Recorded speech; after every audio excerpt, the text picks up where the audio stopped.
the trash talking and dancing the Memphis Grizzlies have done over these past couple years, it might be hard to come to the realization that this team just isn't good and it might be worth starting a rebuild. Or maybe not like a full rebuild, but just something different. This team is not good. And let's just go ahead and start off with like the worst of the worst, right? The lowest of the low that we saw from this Memphis Grizzlies team recently, and that was last season. Last year, in case you didn't watch or you weren't keeping up with Memphis Grizzlies basketball, which I wouldn't really blame you for doing, this roster was going through probably the craziest injuries we have ever seen. There were like 2 guys on the bench. The rest of the guys that were out there playing were all from the fucking G League. I mean, random DoorDash and Uber Eats drivers out there playing basketball, and major respect to them, right? They did play their games. They got through it. It was a rough time, but I'm pretty sure a majority of Grizzlies fans were mentally checked out by like the 10th loss, maybe even earlier than that. But the point is, that was their lowest of the low, right? But before that, it felt like things were going good for the Grizzlies, right? I mean, they're second in the Western Conference for back-to-back seasons. They had their playoff runs, whatever. But I don't think a lot of people really realize they didn't do shit in the postseason. They didn't do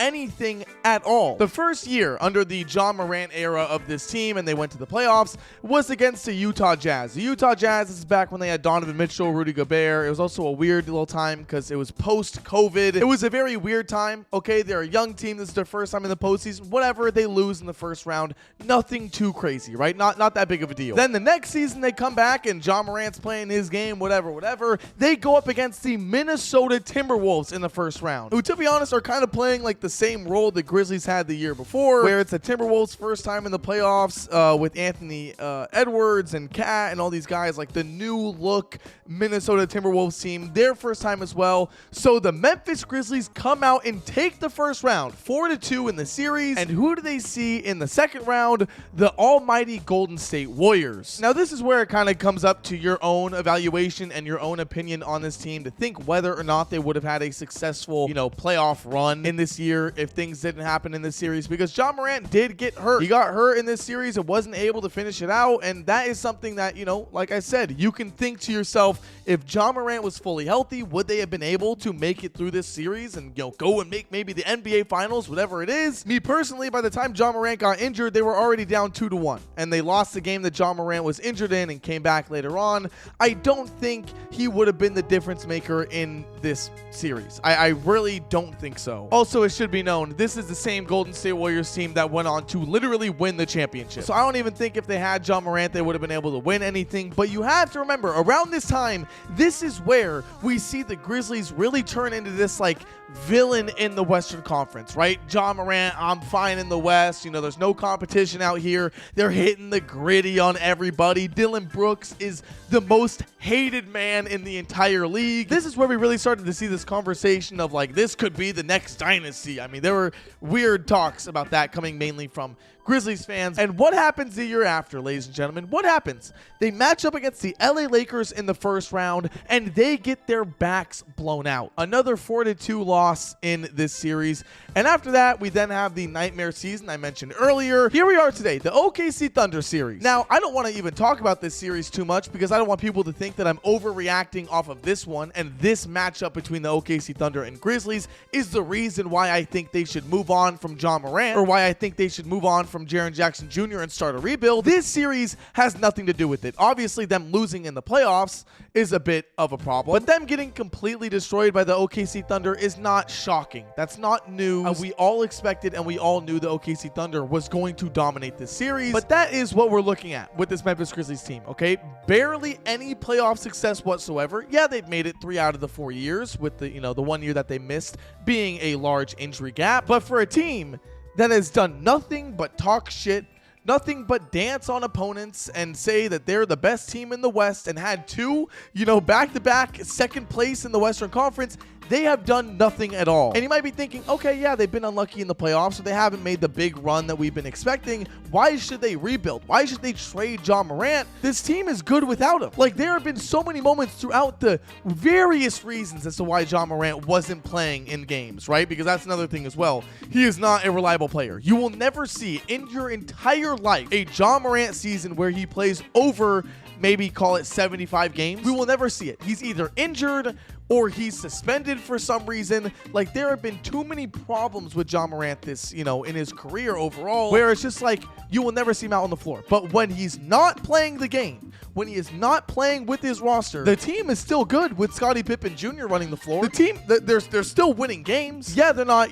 this insane, hype, fun team where they're slamming down dunks or whatever, but they're winning games. They're making it to the playoffs. They're doing what they need to do. Now, I should make it very clear, no, Scottie Pippen Jr. is not a better player than Ja Morant. Ja Morant is still all NBA, amazing talent, one of the best point guards in the league, but god damn it, I don't think he has much influence on winning with this team. Is he the heart of the roster? Maybe. Yeah, I guess you could say so, but I feel like they could be like just as good without him, right? And that's kind of where we start to talk about the retooling stuff. If you trade Ja Morant for something in return, I would sure as hell hope you get either a shit ton of picks or a very, very, very good point guard. You kind of want to get stuff that you can build more around your other guys. Maybe you're building around Jaren Jackson Jr. I mean, I've seen nothing that has given me hope for this Grizzlies team. Like, nothing that has given me any excitement or anticipation or feeling of, okay, yeah, they've gone through a bit of a struggle these past 2 years, but they're gonna come back. It has not been there. You do also have to take into consideration of, why should or why would the Memphis Grizzlies ownership and management trade a guy like Ja Morant? Because the Grizzlies, they don't get free agents, okay? They don't get the big talent. There's no one knocking on, Memphis's doors saying, hey, I want to come play here. I want to take my talents to Memphis, Tennessee. It just doesn't really happen. So when you're the Grizzlies owner and when you're the Grizzlies management, you then start to look at it as, we're selling an insane amount of jerseys. He's the highest selling jersey or one of the highest selling jerseys in the league. They're selling a ton of tickets because Ja Morant is primetime television highlight-wise. He's always hitting the crazy dunks and doing all this crazy shit. Like, he is monetization. He is dollar signs to the Memphis Grizzlies right now. So do they look at this situation and say, you know what, we're winning just enough to get us into the playoffs. We're winning just enough to maybe get us into the second round. So why would we move on from a guy like Ja Morant? I think it's pretty solid and known that he will not be the one to carry them to a championship or be the guy to win a championship. It's not going to happen, in my opinion. But the ownership might look at this and say, hey, we're making the money that we need. We're getting the fans that we, need, and we're making all this stuff. We're selling tickets. We're doing whatever. So why move on from Ja? And honestly, that's hard to argue with because I don't really blame them. Being a Sacramento Kings fan, if we had a guy like Ja Morant, I think we would be in the same exact situation. We damn near were in the same exact situation over a guy like De'Aaron Fox, where many fans and outsiders felt like, hey, De'Aaron Fox is not going to be the guy to bring you to an NBA Finals. You're going to need more talent. You're going to need him to be like number 2. But you'll see a lot of Kings fans and a lot of, franchise people say, no, De'Aaron Fox is the guy. He's a great player. And unfortunately, I feel like the Memphis Grizzlies are in that same kind of situation. This might be an overreaction to you. You might think that I'm, just talking out of my ass because they're losing to the OKC Thunder and they're getting swept and they're getting embarrassed. They're losing by 51 points. But to be honest with you guys, I don't see the Memphis Grizzlies becoming a winning team. At least in this current stage, whatever rebuild they try to do or reconstruction or retooling they try to, make, whether it's moving Ja Morant, whether it's moving Jaren Jackson Jr. or bringing in more veteran guys, I guess you could say. I mean, that's kind of worked for the Detroit Pistons. Who knows, man? I feel like we've seen the dominant seasons where they've been great in the regular season but kind of fall off in the post. You guys might disagree with my take in this video, and that is completely okay. Be sure to comment down below your opinions. I read and respond to everybody. And yeah, sorry for this kind of like depressing topic when the playoffs are going on. I just feel like this is the biggest beatdown we've seen in quite some time, and it goes to show that, Ja Morant can put up the numbers, but can he lead you to victory? So yeah, once again, comment down below your guys' opinion. I read and respond to everybody, and I will see you guys all in the next video. Later.